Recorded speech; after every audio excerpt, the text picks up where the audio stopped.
Hey everybody, Tony D and Little Joan here with your hot take on some Trump strategy. And most of this is speculation. Now, first thing I got to address is someone in the comments section said to me that the Trump move will be to seize Dominion servers and that they seized them in a raid in Frankfurt, Germany. Turns out that may have been conflated with this raid. The German police raided a hosting facility dubbed the Cyber Bunker. Now, this was apparently an old NATO bunker. I don't know why it's not being used by NATO anymore, but apparently they sold it or someone broke into it and started using it. And they built their own little dark web down there where they're trading all sorts of illegal stuff online. So, that does not appear, at least according to the articles I've seen, to be Dominion server. I mean, I don't think they would use illegal ones, and they're not based out of Germany. They are actually based out of Toronto, Canada. This is Dominion, by the way. Dominion being the software that a bunch of the states used in this election and have been using for a few years. I think 30 or more states use Dominion software, at least at some level. And some of this software had glitches that gave votes from Trump to Biden. So this commenter said that they thought this raid could be the big play on Trump's part. I think this is the raid you're referring to, and I don't think it had anything to do with the election. Now, that being said, I think the scenario that you outlined of Trump seizing computers does sound fairly plausible. The DOJ, by the way, just approved the use of armed agents to investigate voter fraud claims. So things are getting a little more serious now. But I do think seizing the servers would be something that that I wouldn't put past the Trump organization. It would definitely be, to me, that would be more effective than going after every paper vote if the play is to turn over the election by getting at the fraud via computer. I don't know. I don't know if that's the play. Haven't seen any evidence of that. I wouldn't be surprised if that is the play. But whether or not somebody comes forward, I think they would probably need a pretty big witness high up in the hierarchy in order for that to be substantiated. But I just watched Rudy Giuliani's Common Sense. You should check out his channel. He has funny commercials in them. And actual commercials for actual products. He's squeezing every dollar out of it. But he outlines the current situation with Pennsylvania and Michigan, and he dabbles into Wisconsin, and outlines a pathway to victory for Trump by essentially disqualifying many of the votes because of the way that they were handled by the state poll watchers. And I mean, he has evidence to beat the band, and he shows some of it on the video, so it's definitely worth watching. It's the latest episode. It's Rudy Giuliani's Common Sense on YouTube. Really got to get a BitChute one to Rudy because YouTube was just down and just came back up. So he's got evidence to beat the band of shenanigans, including people who work in the polling stations holding ballots just wrapped in rubber bands and sitting them on the street. They're supposed to be, according to Rudy, by law, put in wooden boxes and double sealed. They had them in cardboard boxes, some of which were open, and they just had bundles of them on the street. So, I mean, I think part of the strategy of Trump's legal team is to exploit the nature of the voting process in these big cities, which has for years been very sloppy and disorganized, maybe on purpose because it makes it easier to steal votes that way, but also, too, just because Democrats have controlled those areas of the country for so long, they don't even bother to check on their cheating. I mean, it's kind of, they can kind of like assume they have people there to cheat for them, you know, and they probably don't even have to pay them all that much, but you know, it's been going on so long, it's like having a job. You know, what's your job? Oh, every year I destroy ballots for the Democrats. Oh yeah, you make a lot of money doing that. Yeah, it's okay, it's steady. But you know, I think they've just gotten too complacent about it, and on top of the fact that they had to steal, as Rudy says, more votes than they expected to have to steal, right? Because what they did was they were able to calculate the votes and see how far behind they were once they got to around 90, 95. And then they put the brakes on the counting, and then they ran out and made a bunch of votes, or got a bunch of votes that they made, and then brought it in, and then dumped them into the pile, and then resumed counting. That's what it looks like. So the strategy may be to win that way, or have so many incidents. They claim to have 11,000 affidavits. I mean, that's a lot of affidavits to go through. I don't know how you can even go through just the affidavits in 2 months, but 11,000 affidavits of people who witnessed fraud, just in one county. That's just in one county. So, I mean, they could be litigating this for months, in which case they get to the Supreme Court, and it's likely Trump wins. The Supreme Court, as I said before, is likely to kick it to Congress, or, I mean, there's a lot of things they could do. They could kick it to Congress, then the delegates give it to Trump. They could rule in Trump's favor like they did in 2000, and then Trump gets it. They could nullify a bunch of votes in Michigan or Pennsylvania or both, and then Trump wins those states, and then I think he probably wins. Or there's not enough votes for either candidates, then it goes into delegates, and then Trump wins.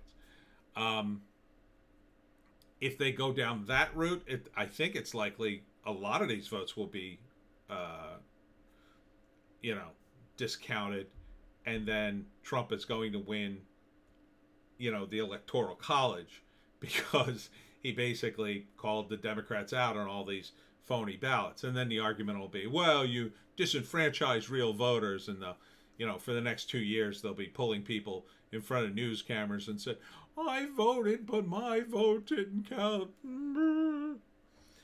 I mean, you could blame the Democrats for doing that, because they purposely wrecked the system in an attempt to obfuscate their candidate to power, and barring that, undermine Trump immensely, which I think is the real strategy. Razor Fist talks about that, and I'm more inclined to agree. It is a better strategy, rather than win in a tight election, to sabotage your opponent and then win in the next election, right?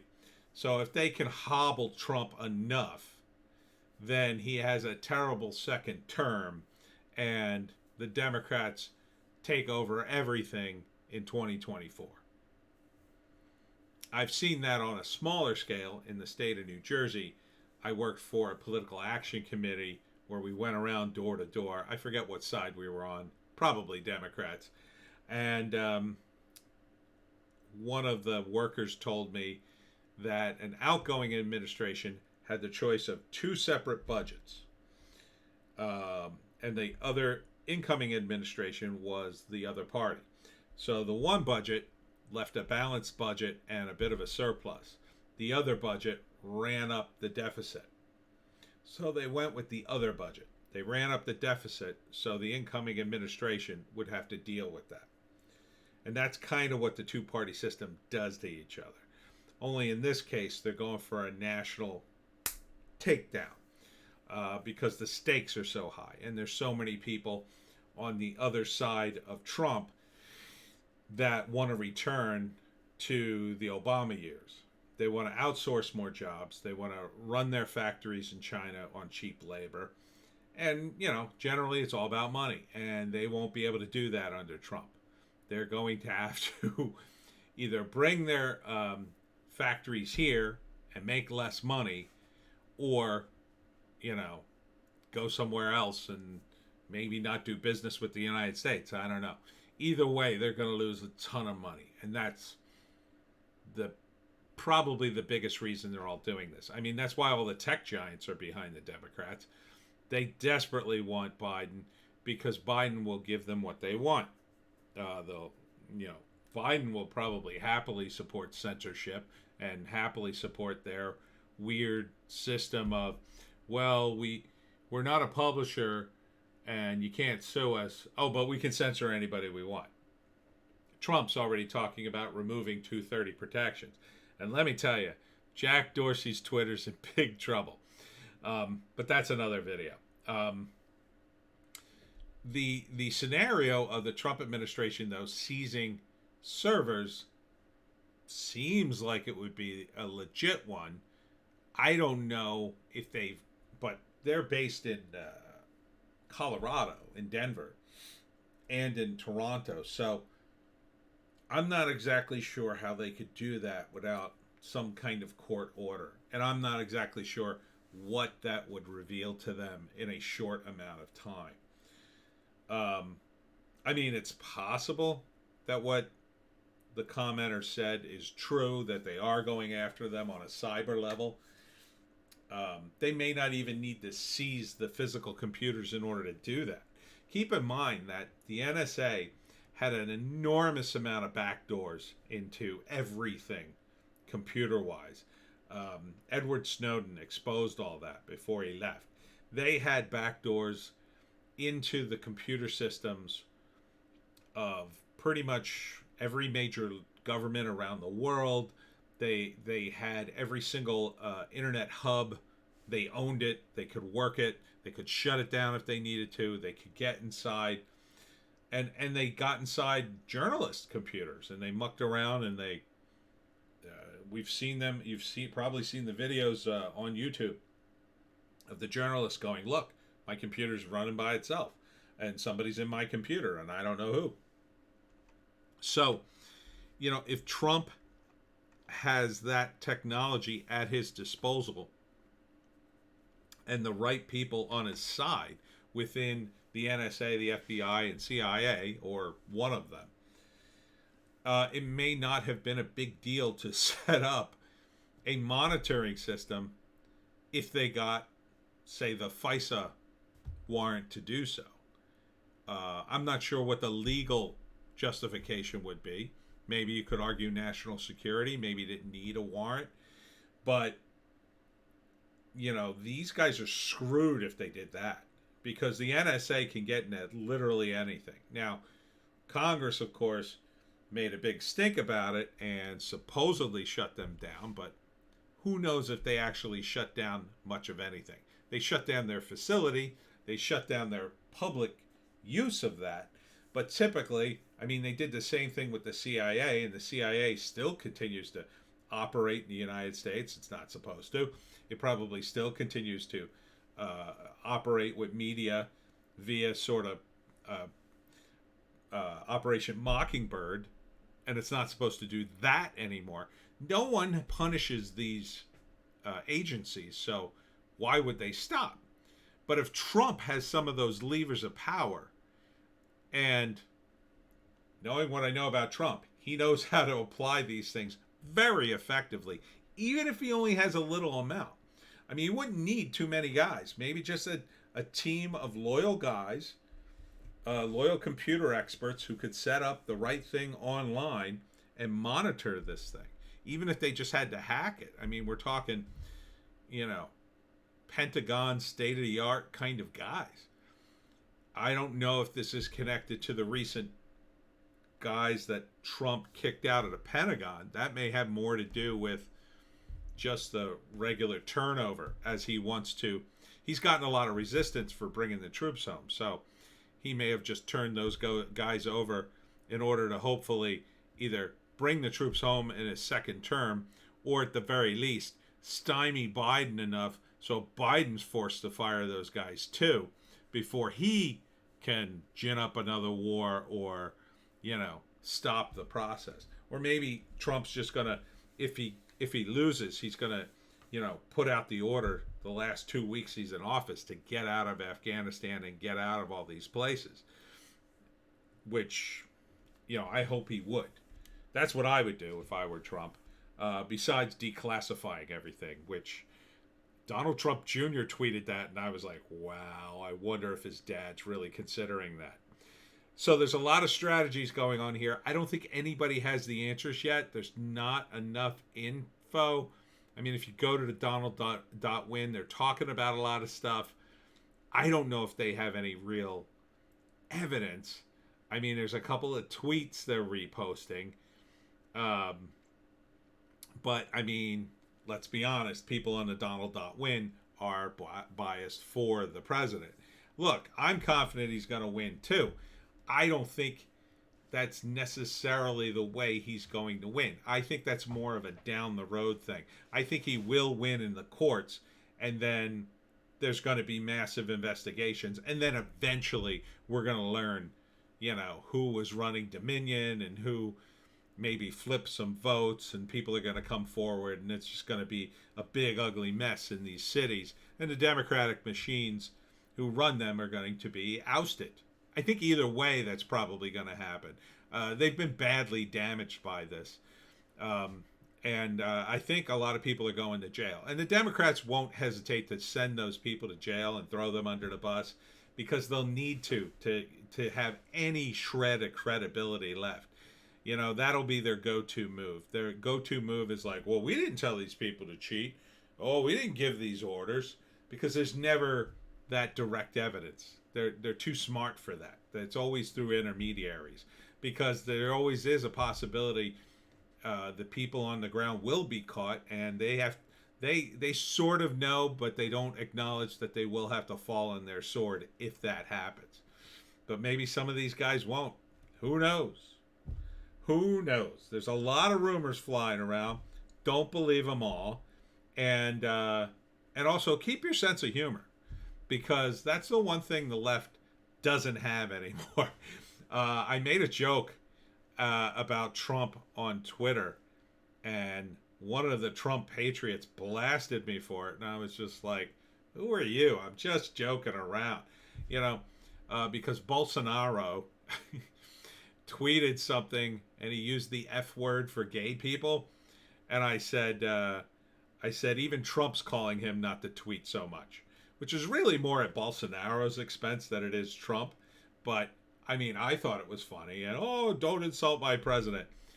Look, everybody makes jokes about. Look, Trump makes jokes about himself. He's got a sense of humor. You've got to keep your sense of humor through all this nightmare. Because it is a bit of a nightmare. I mean, Trump should have won. He was doing way better with all groups, all voting blocks, and you know, this pathway the Democrats have chosen is just so dark and nasty. And it's going to get nastier. So hang on, everybody. We're going to get through this, and I think Trump's going to win. I think he's got sound strategy.